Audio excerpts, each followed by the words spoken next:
In the previous session, I discussed the tips for making a good questionnaire, and before I move forward to the outlook of questionnaire, I want to highlight a very important thing, that sometimes the answers by the respondent are vulnerable to a specific style of responses mentioned in the questionnaire.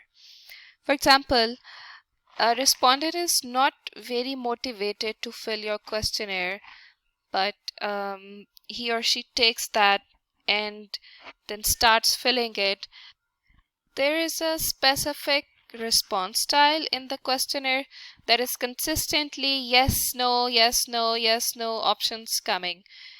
So the respondent takes advantage of that, and he or she consistently selects all the yes, yes options or all the no, no options, and you then get a false data. Therefore, the researcher should not consistently use a yes or no format or consistently using the same kind of responses. Rather, they should vary the response type and inconsistently use a yes or no format. Now coming to the outlook of questionnaire, that's very important. This is a simple questionnaire. The questionnaire that I made for the topic that I discussed in previous session. The topic was awareness about plastic safety. I will make it more attractive using these tips. So number one is that write on the top of the questionnaire your study title in bold letters, the name of institution conducting survey, or where I conducted that survey, I will write the name of that institute or their return address, any identifying mark of that institute.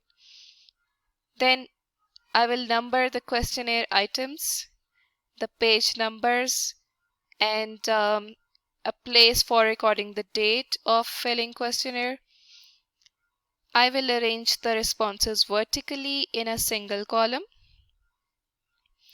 Separate the section heads, and the questions should not be crowded. Adequate space should be provided for answers. In case I have a long checklist, I should skip a line every third item. The questionnaire should be kept as short as possible and attractive so that the respondents feel motivated to fill them. So using these tips, I then modified that questionnaire. This is the title of study in bold letters at the top, the institute where I conducted that survey, the date and the serial number of the respondent filling the questionnaire. These are the different sections. First section is biodata of respondent, and all questions related to that are arranged in this group. Second section was awareness related questions, and awareness was about different aspects of plastic safety. Number one was the types and numbering of plastics. Second aspect was effect of plastic utensils on food, and the third aspect was effect of plastic utensils on humans' health. Then I arranged the responses in a vertical column, so I added another column. This made my data entry easy. I can see all the responses in one single column. This questionnaire after modification now looks much better than the previous one. Going ahead, we need to attach a cover letter with our questionnaire. The cover letter is basically introducing you, your purpose of data collection, and your contact details. You have to give information in the cover letter about how you selected the respondent for data collection, and tell them how much time it will take, provide them a guarantee of data confidentiality, and take informed consent, that is written consent. An alternative of doing this whole exercise of questionnaire development is to use already available validated questionnaires that can be accessed by literature review. But if you find any questionnaire that is validated, you need to ask the researcher who used the questionnaire or made them, you need to ask their permission for using their questionnaire in your study. You can take the permission by email, and when they allow you, you can use the questionnaire. Pre-test.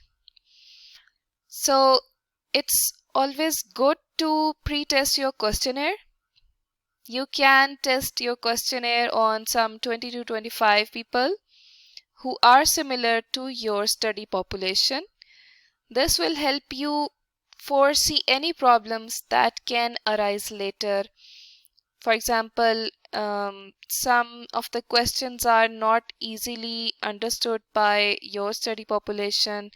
There may be issues with the vocabulary or wording of some questions, and some questions may be embarrassing for them, so you may need to put them in the end. Or there may be a lack of motivation because your questionnaire may be boring, so you need to make it more attractive by improving its outlook. So these are a few things that you can improve with the pretest. Next, coming to data collection methods. You can give the questionnaire yourself to the respondents, and other way is to email the questionnaire or put it on social media. Make a Google form and send to all those who fulfill your inclusion-exclusion criteria of sampling. Then the other method is interview. You can do a face-to-face interview or a telephonic interview, and then you record the data yourself. There are different pros and cons of each method. For example, the data collected is standardized in case of questionnaires, but in case of interviews, it depends on the researcher. If the researcher is very skillful, the data may be standardized. Response rate is higher in face-to-face interview as compared to other methods. Data collection coverage is wider in telephonic interview and social media platform. Cost is less in case of, again, telephonic interview and social media platform. The suitable method in case of sensitive questions are questionnaires, whether they are social media platform or self-administered questionnaire. The suitable method where you need more probing for questions that you think can be misinterpreted and need more probing by the researcher are face-to-face interview and the telephonic interviews. Now, before data collection, you have to train your data collectors. In case you are doing data collection in some other institute, you can get permission for data collection by writing letters to their administration. Besides data collection, you should record the response rate of your study sample that you can mention in your manuscript. You have to cross-check the mistakes and the incompleteness, and this task should be done by the lead researcher. Now coming to the work plan and timeline. This you make to organize your activities. You decide what activity you will do in which time. So here you will write the timings, the timeline, and here you will write all the activities. And this is the month of May. So for my students, I have developed this Gantt chart because I know that they have to start from topic selection, and they can develop a synopsis easily in a period of 2 months, and they can get an IRB approval in these very 2 months. Then they can test their data collection tool in another 1 month, and train the data collectors and get permission for data collection in another 1 month. Then data collection can be done in a period of 2 months, data entry analysis in a period of 2 months. So this data entry analysis has started side by side with the data collection. Write-up can be done in another 1 or 2 months, and submission finally in another 1 month. So this is a rough idea of what I believe my students can do with their studies easily. Coming to the budgeting step now. While estimating our budget, we have to include all the costs that are related to persons. For example, we have to give incentives for data collectors or data entry operators or analysts. Then participant cost, if there is any requirement. For example, in case of observational studies where you follow up patients, you need to give them incentive to remain in the study, and also the travel allowances to come to the hospital. Then is your capital cost, including the vehicles, equipment such as laptop, internet, printers cost. Operating cost includes your questionnaires, printing, your paper, your stationery. Then lab tests and professional services that are that need to be done for your study. Travel cost, if there is any. Space rentals and utilities, if there is any requirements. Field costs, if you need to do a field survey, that includes tea expenses or other payments for services by the community. Then communication costs, including mobile internet charges and other requirements like attending meetings and trainings cost.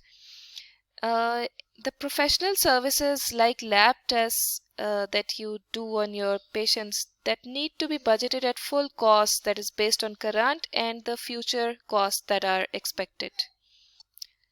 So coming to an example, we have to do a survey of 3 hospitals in a period of 2 weeks, and we need to study 195 people. We assume that one data collector can get total 10 responses in 1 day. In 2 weeks, we have 10 working days. Number of responses collected in 10 days by one data collector will be 100. So to get a data from 195 people in 2 weeks, we will need 2 data collectors. How will we do the budgeting now?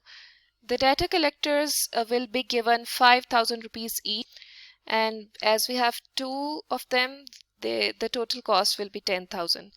So this is not a fixed rate. It is just to give you an idea of how we list the items, and then we write the rate of each item, and then we write the quantity of each item that is required in our research, and then the total cost.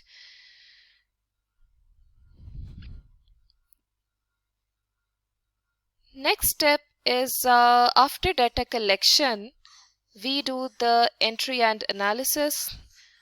We have software including Minitab, SPSS, and Stata for data analysis. There are other complex software such as Python and R software that can be very useful if you practice them, but our researchers usually use SPSS and Stata. A detail of data analysis will be discussed in another course of statistics and SPSS, and I will now finish this here.